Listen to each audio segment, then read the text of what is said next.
Trigger warning. Ghosts, ghouls, and gruesome stuff ahead. It's weird. It's dark. It's your kind of vibe.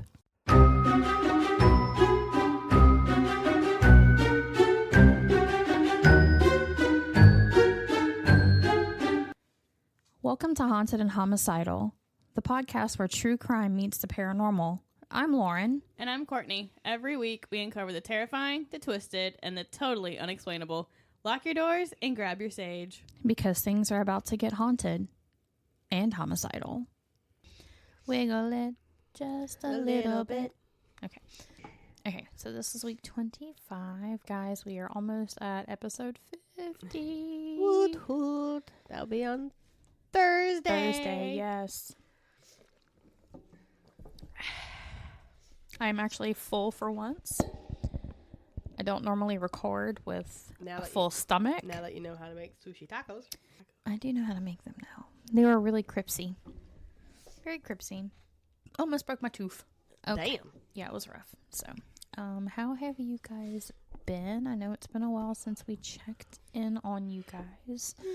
We never hear from you anyway, so it doesn't really matter, I suppose.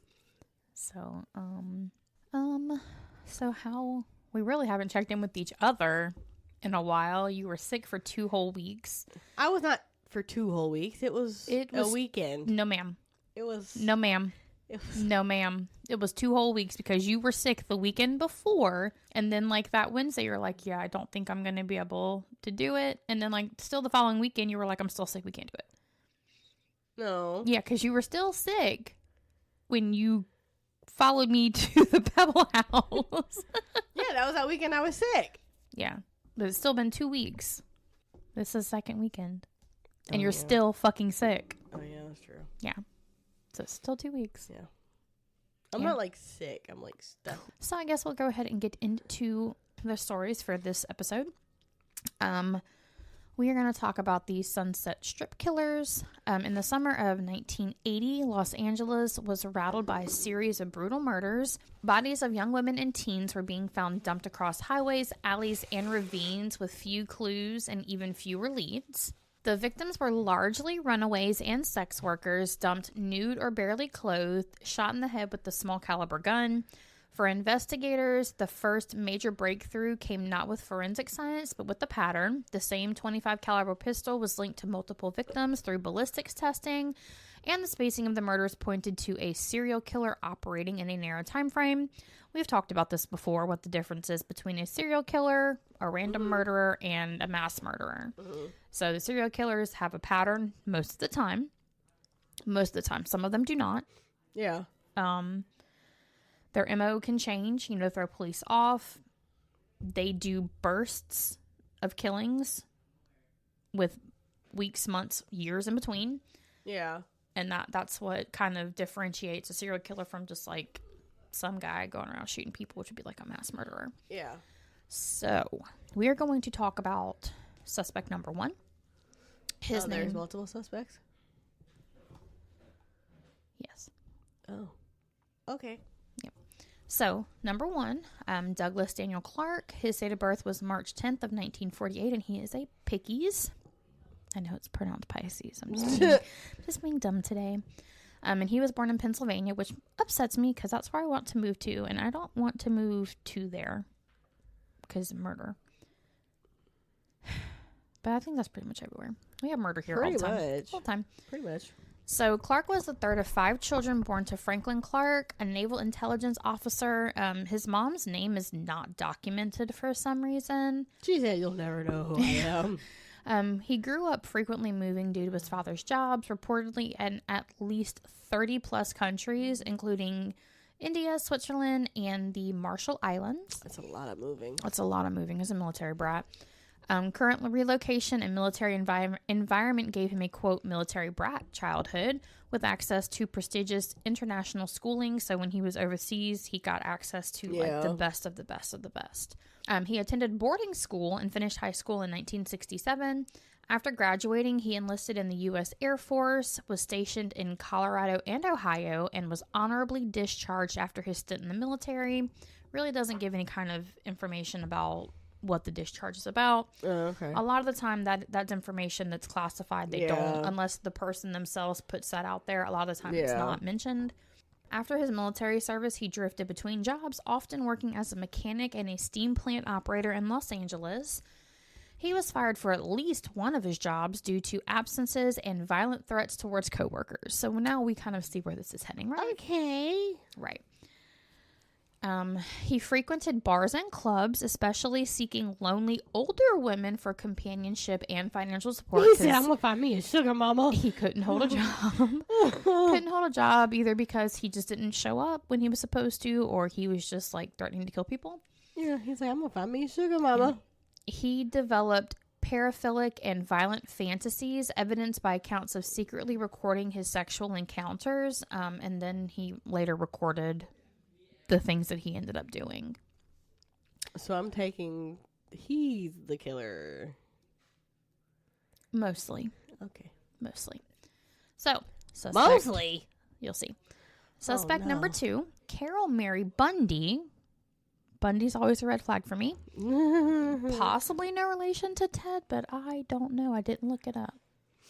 There aren't a whole lot of Bundys, though, so maybe? I don't know. She was born August 26th of 1942, which makes her a Virgo. She was born in Lowell, Massachusetts, and her parents were Charles Peters and Gladys Peters. Carol grew up in a very abusive home. Both parents were alcoholics. Her father started sexually abusing and raping her when she was 11. Oh, no. Carol's mom died when she was young, and after her father remarried, she was passed through several foster homes. So he, gave her to the state and was like, I'm done with you, bye. He said, I'm done. Yeah. Carol was married 3 times. Her first marriage was at the age of 17 to a 56-year-old man. What? Her third marriage to Grant Bundy was reportedly abusive, so we don't really know kind of that second marriage. We don't really know a whole lot about it. She had begun an affair with her apartment block manager, who was also a part-time country singer named Jack Murray. She had attempted to talk Murray's wife into leaving him, but his wife was like, fuck no, and told her husband, evict that bitch or I'm leaving you. So Carol was evicted. After He said, I picked my wife. For sure. You should have had an affair to begin with because truly you're not picking her. She probably was like, yeet, attack. Yeah, I don't know. But after she was evicted, she did still show up regularly to the bars and events where he was performing, which is where she met Douglas. Suspect number 1. No. Oh, no. Oh, I get it now. Oh, no. Oh, no. Oh, no. Yeah, so they were independent people, but then they met up, but you'll understand further in. Okay. So Douglas and Carol met in late 1979 in North Hollywood, California, reportedly in a bar where Douglas was known as a social figure and Carol was frequenting the nightlife spots. So she was older, out hanging out, just having a good time because she was single at this time. Douglas, described as a charismatic womanizer, wooed Carol, who at the time was a vocational nurse and older than many of Douglas's usual acquaintances. So again, he's looking for that mommy figure who can financially support him, emotionally support him, whatever. Early in their relationship, Douglas expressed dark sexual fantasies, including harming women during sex. These fantasies reportedly escalated into talk of violence and killing during intercourse.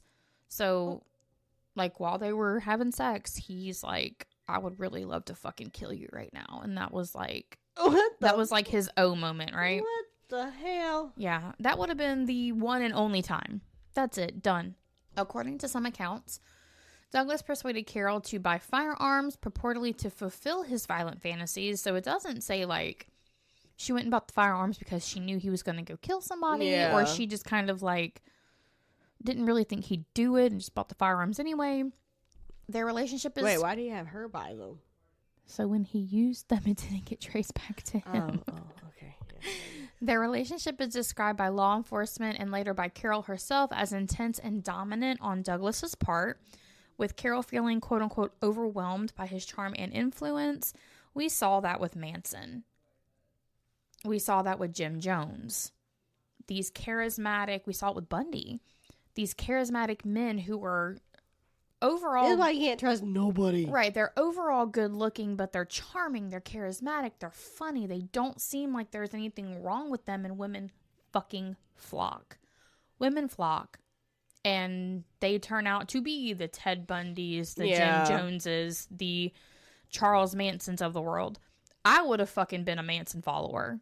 I know it to my core, because watching him in the interviews, just how eclectic he is, how his mind works, I would have been like, take it. I'll take it. Take it. I will go with you anywhere. I'm not killing anybody, but I will go with you. Like, I know it. I already know it.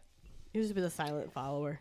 Yeah, like I wouldn't be the ones like doing the murder, but like, you're hungry, I'll cook you a dinner.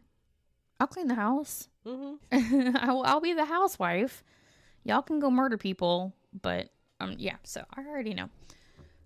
So he was basically that, and because he was that, he pulled her in so quickly, and she was just overwhelmed and probably scared at some point, and she just did whatever he wanted her to do. In early 1980, Clark began acting on fantasies by picking up young runaways and sex workers from Sunset Boulevard and surrounding areas, a well-known nightlife and transient area in Los Angeles. So he preyed on the already vulnerable. It's always which a lot of these people do. They do. Though.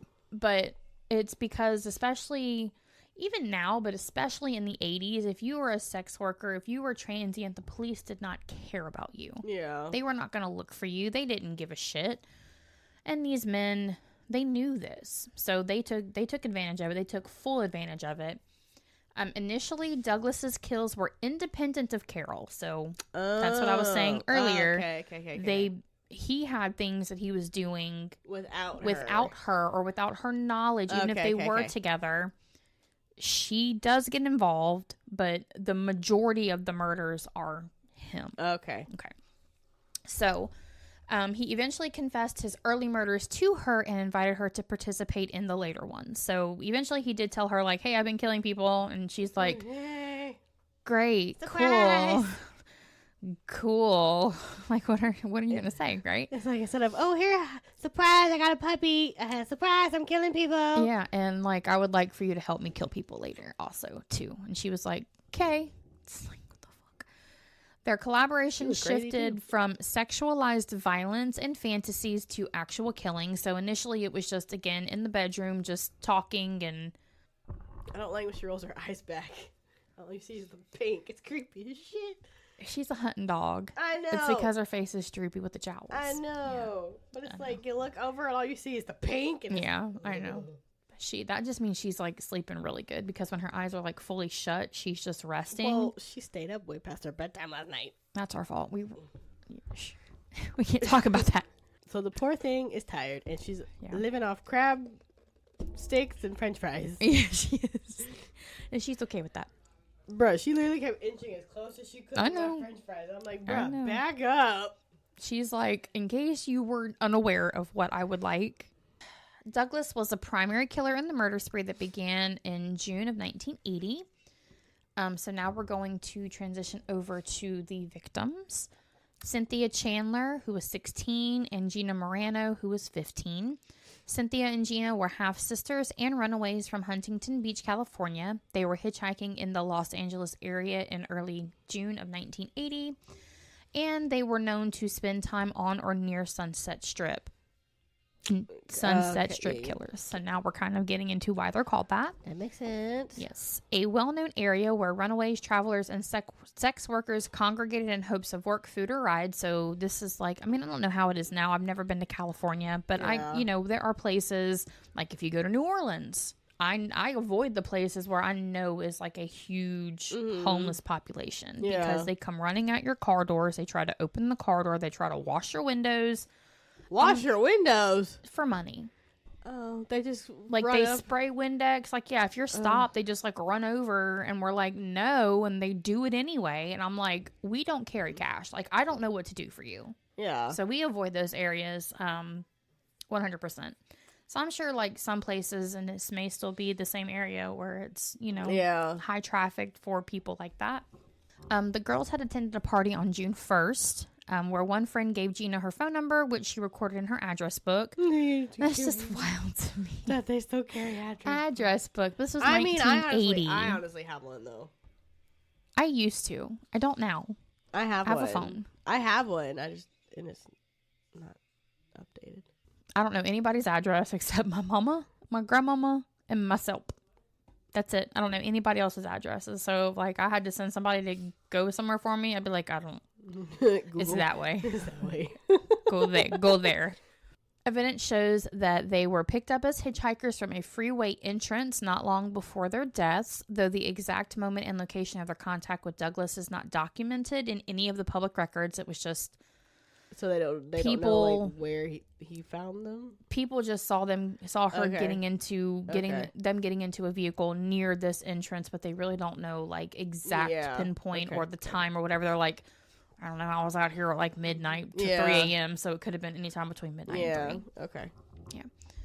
So both girls were found near a freeway on ramp off Forest Lawn Drive in the Hollywood Hills on June 12th of 1980.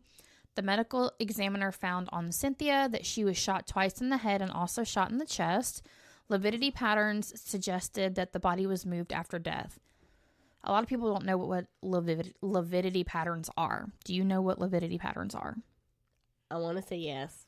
Okay, so it's when someone dies. Yeah. Their blood pools. Yeah, okay. Yeah. So if their blood pools, like they're on their back, it'll pool on their back. So if they are found face down, they know that the body was moved because the blood pooled in a different location than the way that they're actually laying while they're deceased. Okay. So that's what lividity pattern is. There were postmortem abrasions consistent with body relocation. So that means he probably dragged her. Yeah. And then her vaginal material contains spermatozoa, so she had been raped. Oh, I was like, what the fuck is that? Semen. Okay. Yeah, she had been raped. Gina was also shot twice in the head. Both bullets exited the skull. No clear signs of sexual assault were identified during her autopsy, though can't be ruled out. It just means that he didn't ejaculate. So are Cynthia's bullets still in her head?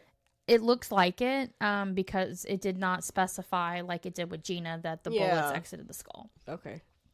Her body also showed signs of being moved after death. These murders were not linked to Carol.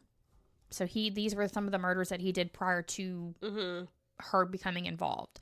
Not necessarily prior to meeting her or telling her about the murders, but she was not involved in these murders.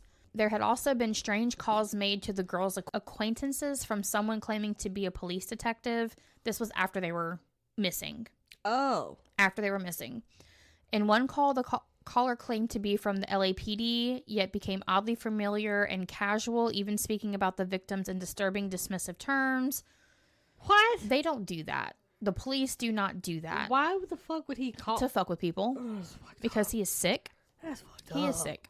Phone records eventually tied those calls to a person whose number was found, later discovered in the suspect's wallet. The next victim was Karen Lee Jones. She was 24. Karen Jones was a known sex worker in Los Angeles also. According to police records, she was in the Sunset Boulevard vicinity around 2 a.m. on June 23rd of 1980 when she was warned by an officer not to loiter in the area. Jones was likely working the streets in Hollywood, Burbank that night when Douglas approached her. The typical pattern typically involved him offering her a ride somewhere. Yeah. Specific details of the interaction are not available in public records, but law enforcement concluded that Douglas lured her into his vehicle, shot her, and then dumped her body. Okay. It does not say whether or not she was raped. He just said, come in, bye. He was just killing people, yeah. Because it was just a fantasy to kill them, not necessarily rape them and kill them. Yeah. Although, obviously, he did do both sometimes. Yeah. Witnesses heard screams shortly before her body was found laying on a curb around 3:15 a.m. The medical examiner found a single .25 caliber gunshot wound to the head. Didn't say anything about drag marks or lividity or anything like that. You said she was... What time did the cop tell her? Around 2, so like an hour and 15 minutes later, her body was found.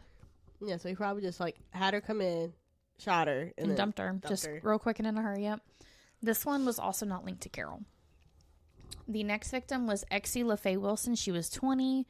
She was also a sex worker who had recently moved to Los Angeles from Little Rock, Arkansas, along with her friend Karen Jones. The pair were believed to be working in the Sunset Strip areas. Wilson and Jones appear to have been picked up together by Douglas on or shortly before the night of June 23rd, 1980. So the same fucking night that they picked up Karen Jones, the same night.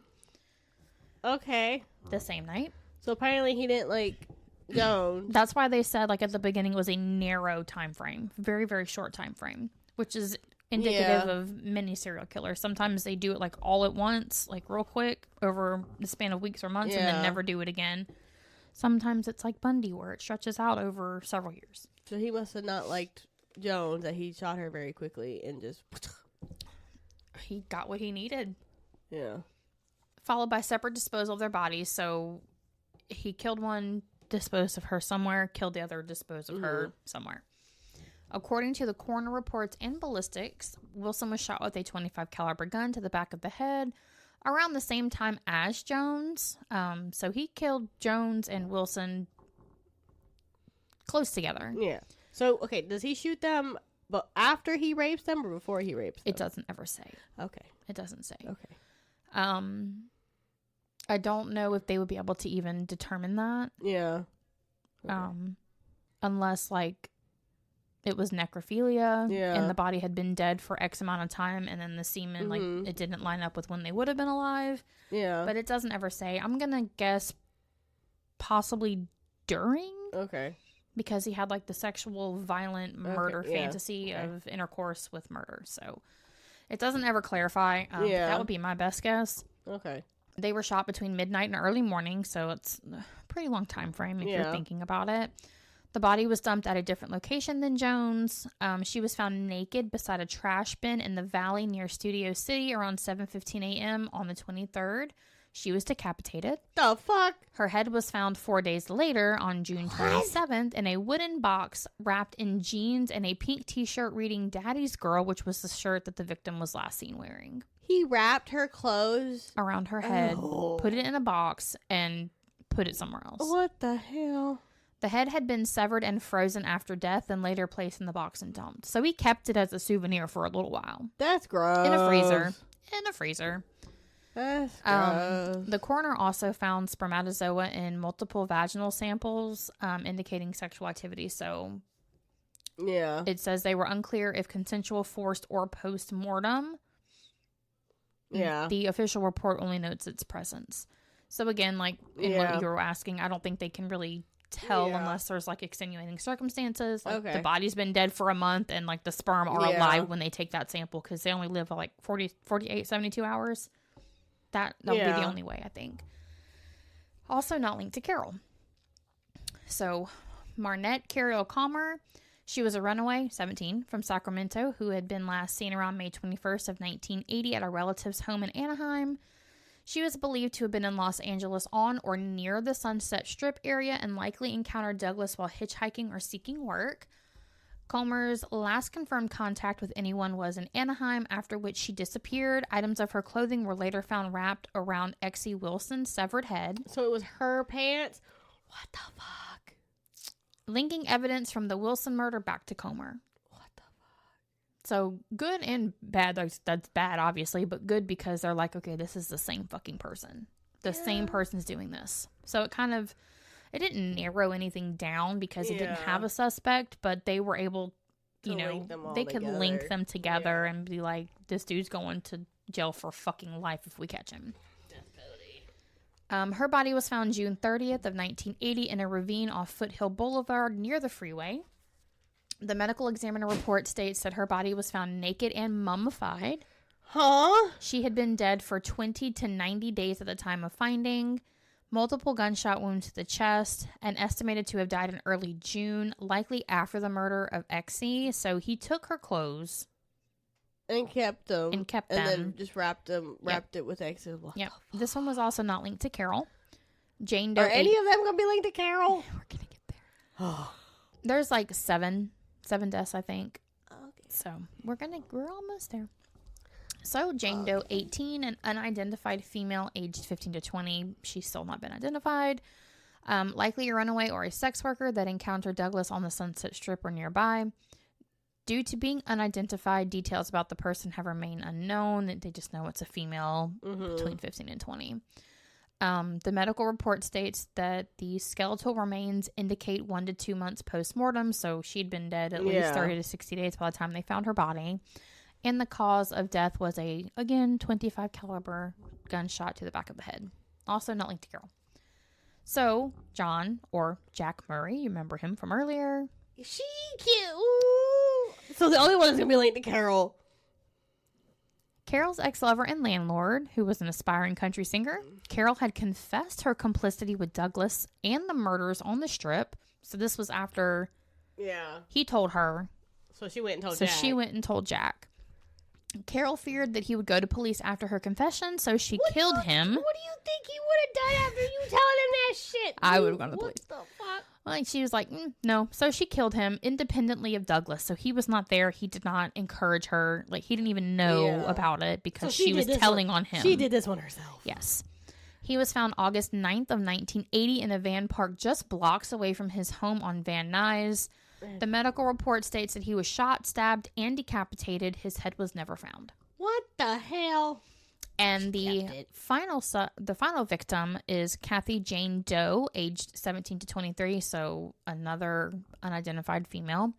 Her remains were found buried in a shallow stream bed near the Bouquet Reservoir. Incomplete skeletal remains indicate being shot in the head, so not all of her bones were there, but they had her skull, which had a bullet hole in it. Yeah. The description matched the description of a murder of a sex worker they had picked up according to their own testimonies. Carol and Douglas's. They didn't know her name. Douglas claimed Carol shot the woman in the head, stripped her bare naked, and instructed him to drive to a location in the Green Valley where they deserted her body. Douglas also claimed that Carol sexually assaulted the dying victim along the way. No evidence. What the hell? There was no evidence.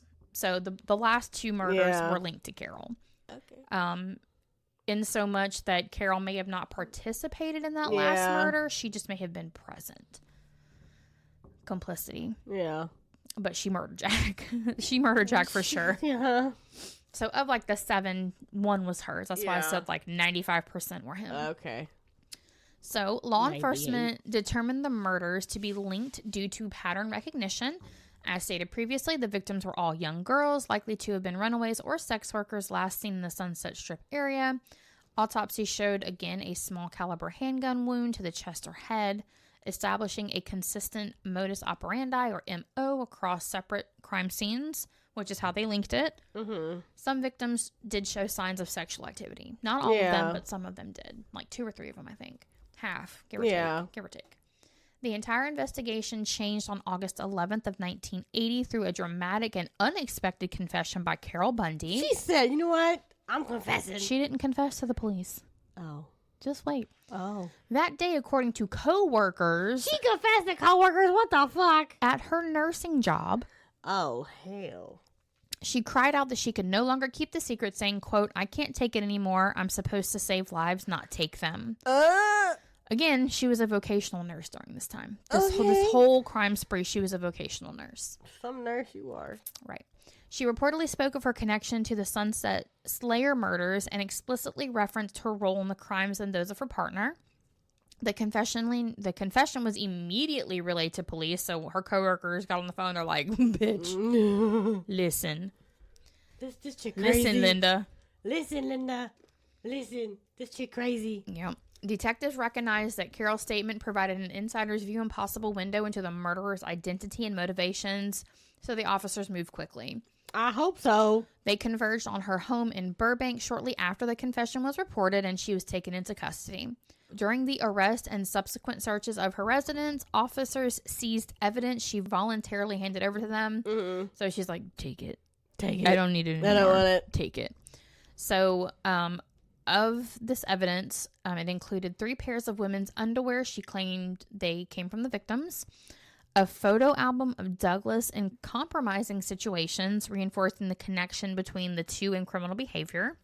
And it doesn't say, like, what kind of compromising situations. It could be anything. It could be with, like, him holding guns or him having drugs or him raping these women. I got Dr. Pepper. pepper, and I was like, wait, this is not ocean water. Yep. Other personal items implicating both Carol and Douglas with the murders described in police bulletins and media coverage. There was like a lot of evidence that the police collected during this time. At her arrest, Carol shifted in how much she would tell investigators. In her initial statements, she admitted to killing Jack. She also implicated Douglas in the Sunset Strip murders and described instances where she had assisted helping dispose of the body after the fact. Mm-hmm. Didn't murder, was still present for some of them, helped move the bodies. She gave police detailed descriptions of weapons and crime scenes that only someone involved could have known, which is one of the best ways for a confession. Yeah. For the police. Because if you have not released that information to the media, people don't know other than the people who were there. Yeah. So she told them shit that she shouldn't have known unless she was telling them the truth. Carol was formally arraigned 2 days after, on August 13th, for the murder of Jack Murray, who she also admitted killing to keep him from revealing the truth. But she never said what she did with his head. Mm-mm. She was ordered held without bail pending a preliminary hearing. At her preliminary hearing, coworkers and acquaintances testified that Carol had indeed boasted of her involvement and had helped dispose of at least one victim's body, which I think it was that last one. Yeah. Almost simultaneously after Carol's arrest, investigators followed up on her assertions and uncovered strong forensic and circumstantial evidence linking Douglas to the string of murders. Mm-hmm. Officers located a .25 caliber Raven automatic pistol, the same caliber found at the scene, hidden in Clark's Burbank workplace boiler room, which is the one that she bought for Douglas earlier in the killing spree. I'm gonna hide it here. Yep. Ballistics confirmed at least one of these guns corresponded to bullets recovered from multiple victims. Workers at the facility were the ones who first stumbled upon the hidden weaponry, turning it over to police once asked to assist in the inquiry. So it was found at work. And the co-workers found it and they're like, oh shit. They're like, why is this here? Mm-hmm. So Douglas was located and arrested at his workplace in Burbank on August 11th, the same day as Carol, so they worked real fucking quick. They did real quick. With detectives charging him initially on lesser crimes, including aiding and abetting a murder suspect and, quote, lewd and lascivious conduct with a minor, which those were the pictures of him, like, having sex with children. Oh. While a more expansive murder investigation continued. So he was initially charged and held on these crimes while they completed their murder investigation to connect him to the 6 other women. Yeah. Douglas denied responsibility in initial interviews and tried to deflect suspicion onto Carol and even Jack. What? Like, Jack had nothing to do with any of this other than wrong place, wrong time, wrong woman, and he died for it. Uh-huh. His bail was extraordinarily high at $500,000 because the detectives wanted to ensure he could not destroy any evidence he had at his home or at Carol's if he were released. Smart. As the search, or if he could be a flight risk. Yeah. As the search unfolded, investigators found multiple pieces of corroborating evidence tying Clark directly to the homicides. Detectives found a bloodied boot print in a rented garage connected to Douglas. The boot matched his own and not those of any other suspects, namely Murray, Jack, who Carol initially said was the murderer. So her and Douglas were both like, it was Jack. It was Jack. I had to kill him. It was Jack. Blood and other forensic evidence tied to some victims were found in a car Douglas had sold, indicating a connection between him and the murder scenes. So he committed the murders, had the bodies in the car, cleaned the car out, and then sold the car. But they found it and were like, yeah, there's like blood in here. They're like, You know? I don't, Like, we're gonna use the luminol. This is blood. Yeah. Thanks. Yeah. I don't want it. Investigators found a list of names and telephone numbers in Douglas's wallet, including a woman named Mindy, who had reported receiving threatening calls after Cynthia Chandler's murder. So the first 2 girls who were murdered, and the acquaintances were getting their suspicious phone calls, it was Douglas. He was calling them. Why? I don't know. Detectives compared voice recordings from Douglas to the anonymous phone calls and were able to identify his voice as the caller who had threatened the victim's acquaintances.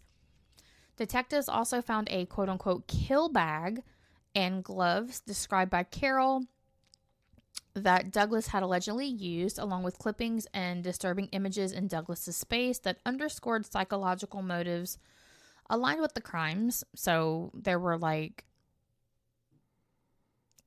newspaper clippings or magazines that were very disturbing that clearly indicated that he had mental problems.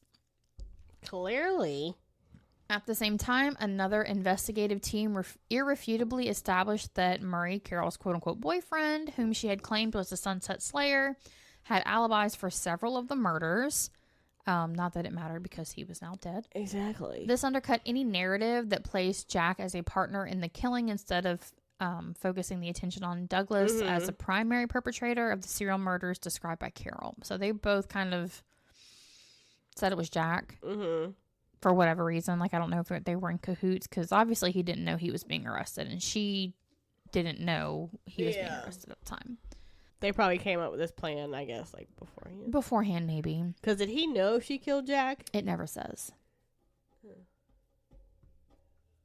Yeah. Like, I mean, he obviously found out that she killed him, but I don't think at the time that she knew that she killed him. Oh, okay.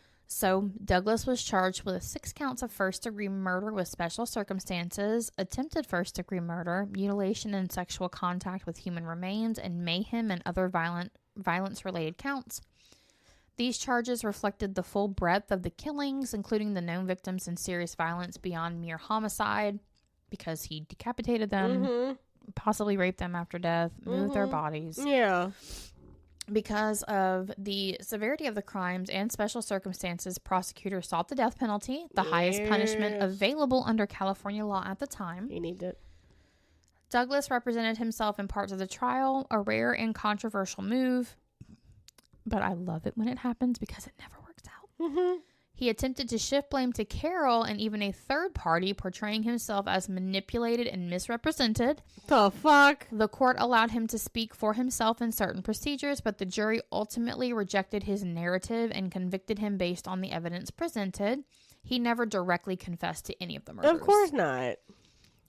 Trial testimony was often unsettling. Witnesses described Douglas bringing a severed head to Carol, an account verified by Carol's own statement. So that's here's a head for you. That's where the head, and they put it in the freezer and they dumped it later. Coroners discussed evidence of necrophilia and post-mortem mutilation involving several victims. So some of them they were able to tell that he violated them after he killed them. One of the most disturbing pieces of testimony was that Douglas allegedly told someone, quote, "I shot them and then I made love to them and it felt so good. You're next." What the fuck? And it could have been that lady who was getting the phone calls from him. I think that's who. That's like what he would do. I think that's what he was saying, like when he called her, yeah. So the victim families were present in court during portions of the trial. Many were visibly emotional, and testimony revealed the circumstances of their loved one's death. So that's got to be really fucking hard to listen to, especially the way he did it. Some family members spoke of relief that the truth was finally coming out, particularly in cases where teenage runaways were killed, but also despair at the depravity involved, especially in the post-mortem handling described in testimony. So they were happy that, you know, they knew what had become of their child, even though it was murder. They weren't left wondering, like, where's my kid? Douglas's trial concluded in January of 1983 after months of grisly testimony, forensic evidence, witness statements, and Carol's earlier cooperation with the investigators. A jury found him guilty on all major counts.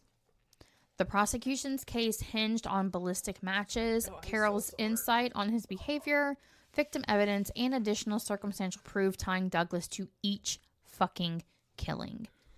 Evidence for each fucking killing. It wasn't, well, these 3 murders here kind of are similar, but we have no evidence. No, there was evidence for every fucking case. That's good.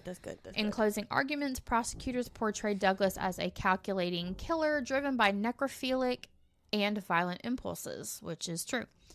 During closing arguments, prosecutors used highly evocative language to convey the horror and depravity of Douglas's actions. Deputy DA Robert Jorgensen urged the jury to see the totality of the evidence. He said, quote, "Douglas Daniel Clark is a vile, cowardly butcher of little girls," and asked the jurors to internalize the victim's suffering and Douglas's remorseless behavior, asserting that his crimes exhibited a complete abandonment of human decency. Prosecutors reminded the jury that Douglas's, quote, gross character defects set him apart from mankind, end quote, directly urging the strictest punishment. So they were like, this dude is depraved. He is not rehabitable. He does not belong in public. He does not belong around people. They were really smart and were like, don't let him out. Don't. These are one of the few cases. But everyone else was like, oh no, he's fine. He's fine. You can let him out. Jerry Brudos was not fucking fine, my guy. Look what fucking happened every time you fucking released his ass. Yep. I mean, he had about the same kill as Brudos did, but like, it would have been so much less for Brudos if they had just fucking listened. It never would have happened if they had kept him. Yep. Defense counsel attempted to cast doubt on the evidence and argue psychological motivations, but failed to sway the jury because he was not criminally insane. No. On March 16th of 1983, Douglas was formally sentenced to death by a Los Angeles County judge. His sentence included 6 consecutive death sentences, 1 for each murder count, an 8-month consecutive sentence for mutilation and sexual contact with human remains, a 9-year consecutive sentence for attempted murder, with a 3-year enhancement for inflicting great bodily injury, a mayhem sentence that was ultimately stayed by the court, which means they didn't need it. They didn't carry it out. Like, it was thrown out, basically. And under California law, death sentences are automatically reviewed on appeal, which that's every fucking state everywhere. It's automatic. Douglas's sentence was upheld in 1992 after procedural appeal, and he remained on death row at San Quentin State Prison thereafter. California effectively halted executions after 2006, and in 2019, the governor instituted a moratorium on the death penalty. As a result, Douglas remained on death row for decades without being executed. Bullshit! He died on October 11th of 2023 from natural causes. No! He had a heart attack, cardiovascular disease, and he was 75 at the time. No! They should have shot his ass in the back of the head like he shot everybody else.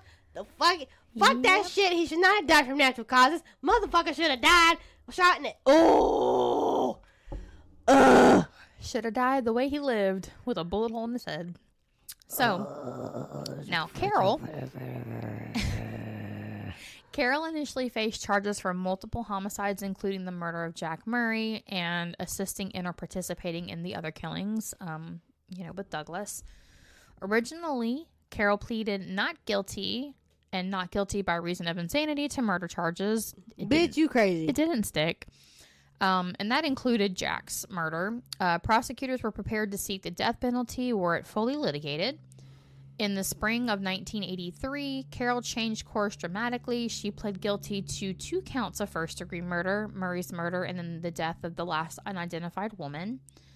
This was part of a negotiation deal in which the DA removed the death penalty from the table in exchange for her testimony against Douglas at his trial. So, she was at his trial.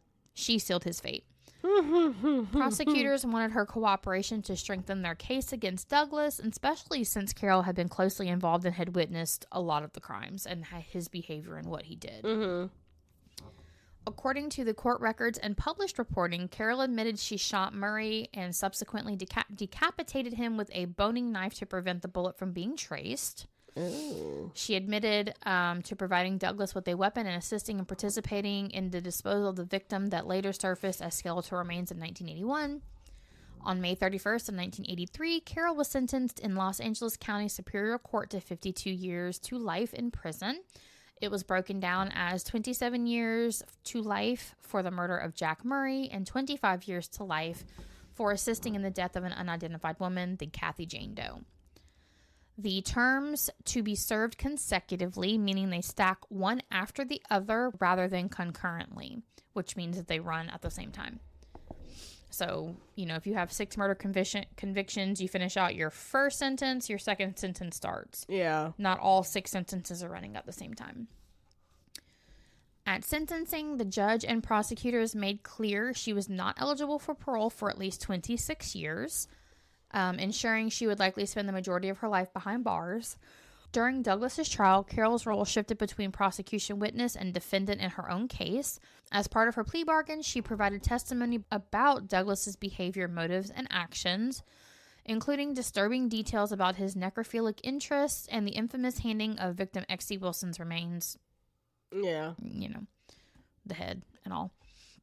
Her testimony for the prosecution helped tie Douglas's actions to specific murders and demonstrated her knowledge of his conduct.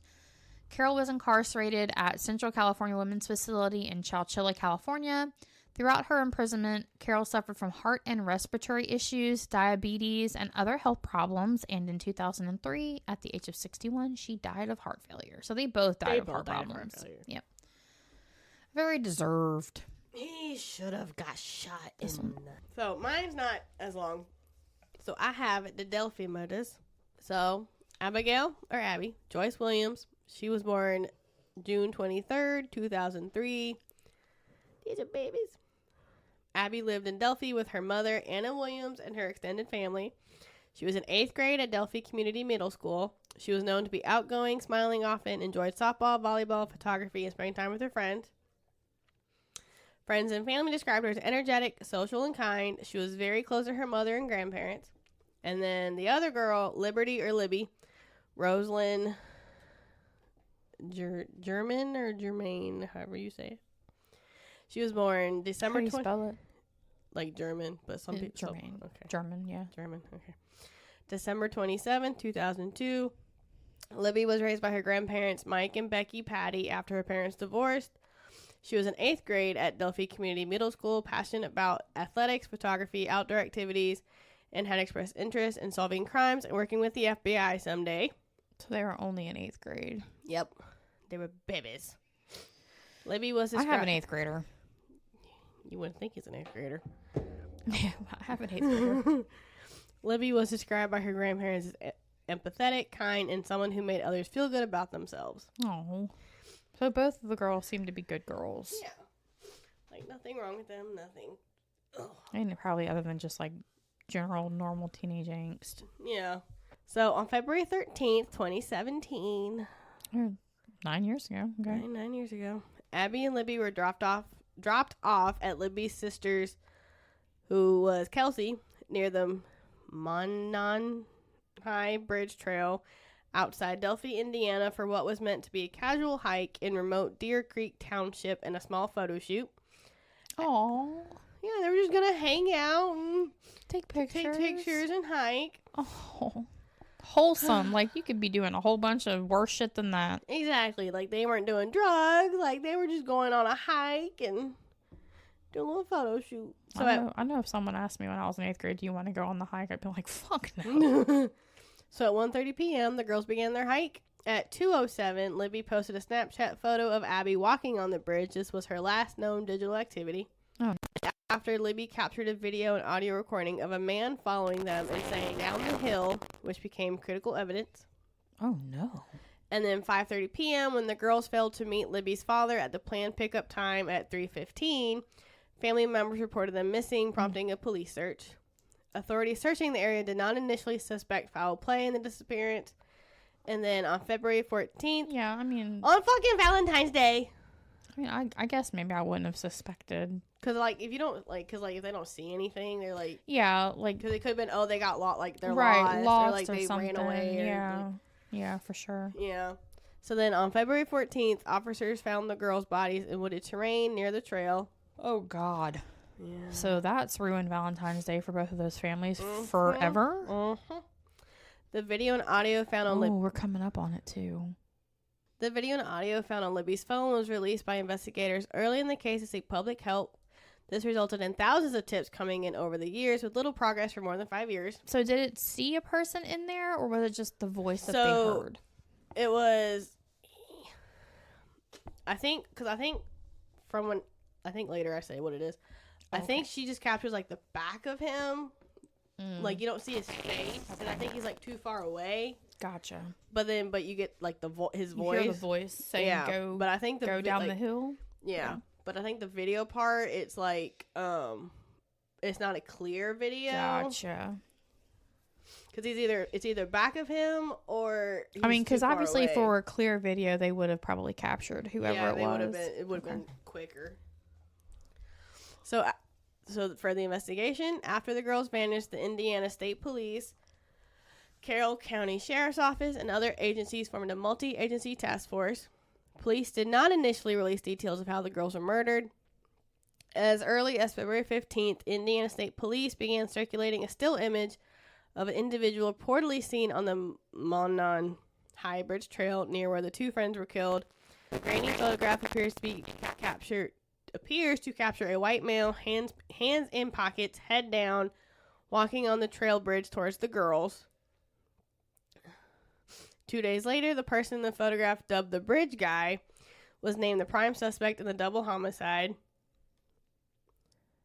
Okay. But they have no clue who it is. Nope. Okay.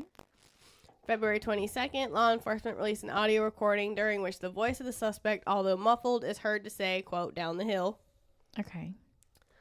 At this news conference, officials credited the source of the audio and imagery to Libby's smartphone and regarded her as a hero for having the presence of mind and fortitude to secretly record the exchange. Yeah.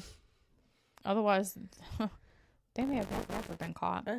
Police indicated that additional evidence from the phone had been secured but would not release further details so as to not, quote, compromise any future trial. Okay. By this time, the reward offered in the case was set to $41,000. Okay. About $52,600 today. Okay.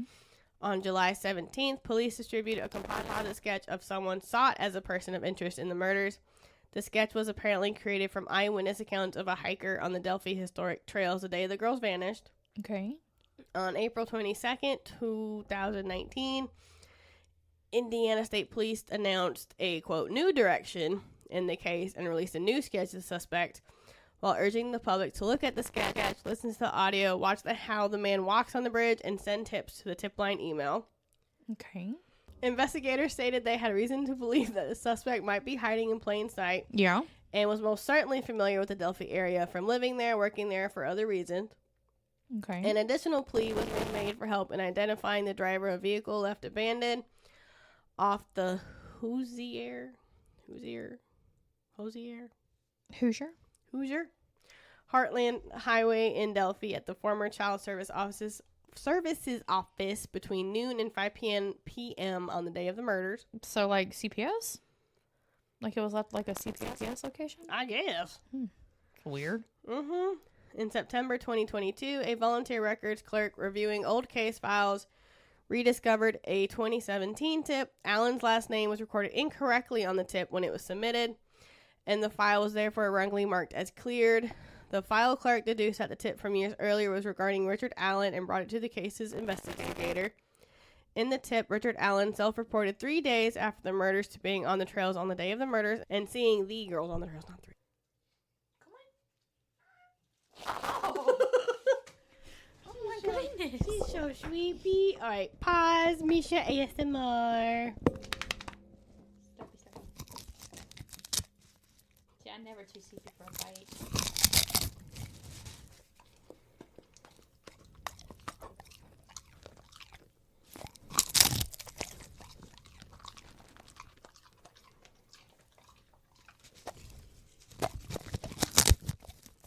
Her and her seaweed.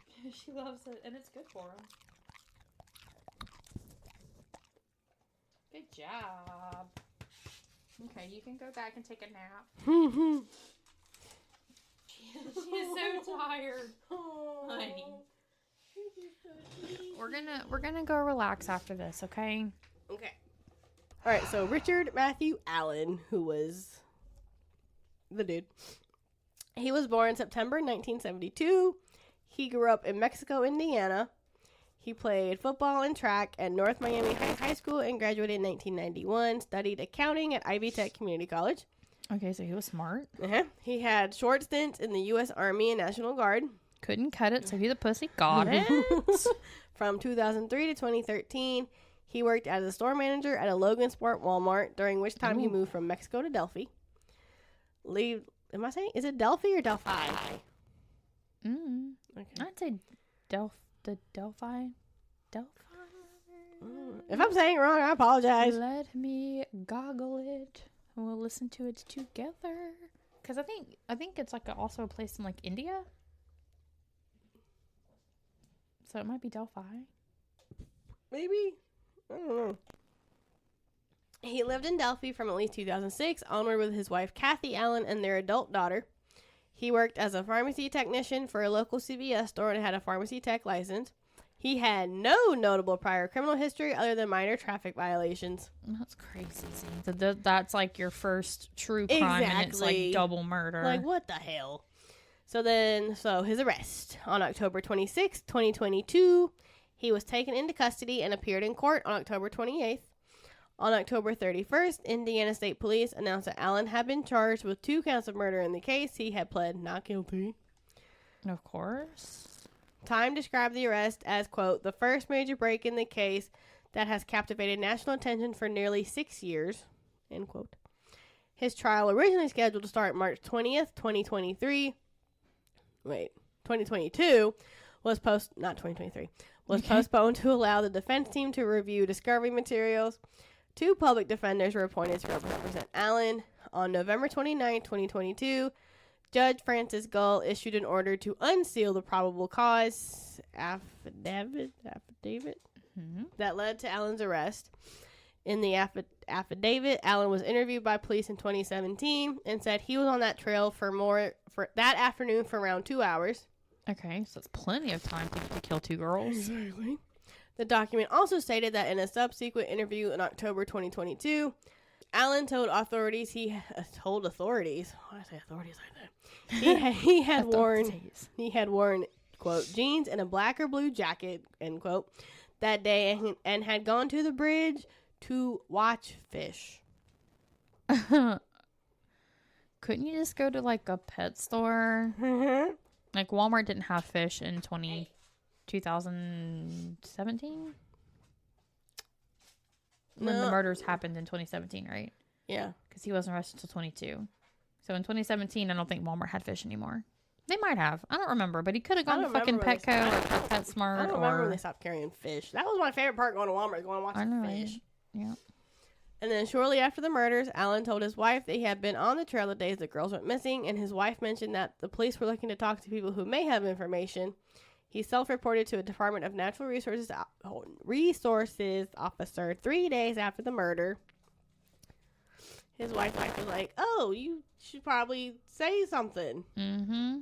According to the redacted document, video footage recovered from German's phone showed one of the victims mentioning, quote, gun, as a man wearing a dark jacket and jeans approached them and ordered them to go, quote, down the hill. Okay. Yeah, it's starting to make sense. He had a gun. He had a gun and told them to go down the hill where he could kill them. Okay, got it. Investigators believe Allen is the man in the video and found a .40 caliber unspent round less than 2 feet away from one of the victims' body, but between the 2 victims. Okay. It was later determined that the round came from a gun owned by Allen. Okay. A witness said she saw a man walking away from the bridge, quote, wearing a blue-colored jacket and blue jeans, and was muddy and bloody. Okay. Call the police. Another witness in a tip mentioned that, well, she probably thought, like, he hurt himself or something. Call the police. Yeah, still. Another witness in tip mentioned that a car was parked oddly and appeared to be parked in a way as if to hide his license plate. Okay, well. Investigators said the description of the vehicle matched the vehicle that Allen owned in 2017. After his arrest, Allen told authorities that on the day of the murders, he was at his mother's house in Peru while his wife was working. Allen estimated that he left the house around 11:15 a.m. and arrived on the Monnon High Trail an hour later. Allen said he saw the girls passing by on a trail and no one else afterward, and that he watched the stocks ticker on his phone while walking on the trail. Yeah, I'm sure he did. Mm-hmm. I mean, he was a financial guy, so maybe he actually was, but... So that's probably... because his head was down in in that picture. Right, people, looking at his phone, maybe, yeah. So that way he could be like, that was the reason why his head was down, so no one could see his face. On December 2nd, 2022, Judge Gull issued a gag order until January 2023. Allen's defense attorneys argued in a motion to move the trial out of Carroll County based on concerns about juror bias due to what the attorney described as the extensive media attention and the highly publicized nature of the case in the local area. Mm-hmm. In October 2023, Judge Gull removed the defense attorneys, citing gross negligence due to crime scene photos being leaked from their office. The attorney's removal was appealed to the Indiana Supreme Court, in which the justices of the Indiana Supreme Court reinstated the defense attorneys to the case. The trial began on October 18th, 2024. In Delphi, during the trial, prosecutors stated both girls had their throats cut. Williams was found fully clothed in German's clothing, whereas German was found nude. Oh, wow. Prosecutors said that Allen had admitted to the murders more than 60 times while incarcerated, Jesus Christ. confessing to his, quote, his wife, his mother, family members, the prison warden, the psychologist who treated him in prison, other prison employees, and other inmates. Okay. The confessions were made in person, over the phone, and in writing. Okay. Prosecutors told the jury that Allen was the bridge guy after showing them a digitally enhanced 43-second version of the cell phone video recorded by German. A state police master trooper who had listened to more than 700 of Allen's prison phone calls testified that the voice of the bridge guy is the voice of Richard Allen. A clinical psychologist who worked for the Indiana Department of Corrections Behavioral Health testified on behalf of the defense that Allen was, quote, diagnosed with a serious mental illness and that he had a grave disability. Oh, is it stupidity or like, what is it? She testified that Allen told her that he had, quote, originally planned to sexually assault the victims, but ran away when he saw a van nearby and he had to cut the girls' throats and cover their bodies with stakes. So he didn't rape them. No. He just had planned on it and then he got spooked. Okay. The defense hired a neuropsychologist from Carmel, Indiana, who testified at trial that Allen had, quote, pretty severe depression, end quote, and work-related stress and anxiety. So does like 98% of the fucking population, and we don't go out and do shit like this. Exactly. It's like he had a daughter. Like, what was this with your fucking daughter? Like, and that's the wildest thing. Like, these men who are arrested for being pedophiles have fucking children around the age of the children that they're assaulting. Like, and it leads you to wonder if they've done that to their own children. The jury, which had been sequestered during the trial, began deliberations on November 7th. On November 11th, 2025, 2 months ago, Judge Gull sentenced Allen to 65 years for the murder of German and 65 years for the murder of Williams, and the terms to be served consecutively, resulting in a total of 130 years in prison. Allen was then transported to Westville Correctional Facility and later the Pendleton Correctional Facility. On July 18th, 2025, Allen was transferred out of Indiana to the Lexington Assessment and Reception Center in Lexington, Oklahoma, where he's currently serving his sentence. Okay. And then, so they did memorials for the girls. Oh. So in response to a request from German's mother in 2017, homeowners across central Indiana installed orange lights on their front porch to commemorate the girls, as well as to indicate the murderer remained at large at that time. Oh, wow. In August 2017, the families announced their plans to build a sports complex in Delphi in memory of the girls. Oh. A nonprofit organization, L&A Park Foundation, was formed to, quote, celebrate and commemorate the lives of Libby German and Abby Williams by creating a place for the appreciation of nature, art, play, and athleticism for generations to come. Oh. A site was procured a mile north of Delphi, and in the years following the girls' deaths, continued progress has been made in the development of Abby and Libby Memorial Park. Nice. In 2020, the L&A Park Foundation was named a recipient of the NBA All-Star 2021 Legacy Grant. Nice. And then the Delphi Community Middle School, which both girls attended at the time of their murders, renamed the school's library to the Abby and Libby Memorial Library. Oh. That's so sad. I know. They're only in 8th grade. They're just babies. Oh, God. It sucks so bad. Like, I have an 8th grader. This is wild. It's crazy. Oh, man. Oh, man. So, yeah, we had a long one today. Sorry. Not sorry. Sorry for all the yawning in this episode. We're tired. We are tired. We had a long weekend. Yes, this has been a long weekend and there's no coffee. No coffee. Oh, like, and little sleep. Yeah. And, like, I thought eating would have been a good idea so I could focus and not worry about my stomach growling and get nauseous. But then now I'm full and I just want to take a nap. I just want to get on the chair with Mischa and put on Hogwarts Legacies and just sit there and play and like. Now you're making me want to go home and play Hogwarts Legacy. I'm making everybody want to play. The boys yesterday were like, Riley said, I want to play that again. And Benjamin's like, I think I'm going to start playing that. So, because initially Benjamin was like, oh, I heard that it's like fun at the beginning, but then it starts to suck. I'm only like 19% into it, but it's a good like through the whole thing for me for right now. So, thank you guys for listening. Whoop whoop. Our Thursday episode is episode 50. Woo! 50. Yep, so there's cake and there's wine and there are sushi tacos. That reminded me of this. So thank you guys for sticking with us for this much. You can find us on Patreon at patreon.com/hauntedandhomicidal, facebook.com/hauntedandhomicidal. That's where we post the pictures of the stories that we're doing, and then we're gonna post our little celebratory picture on Thursday of 50 episodes. And then you guys can email us your requests for murders, paranormal. If you've had your own experiences, we would love to hear from you. We don't get too many people writing in, but we do have one, so we're going to do our best to incorporate as we can. And that's going to be hauntedandhomicidal@gmail.com. Okay, love you, bye. Bye.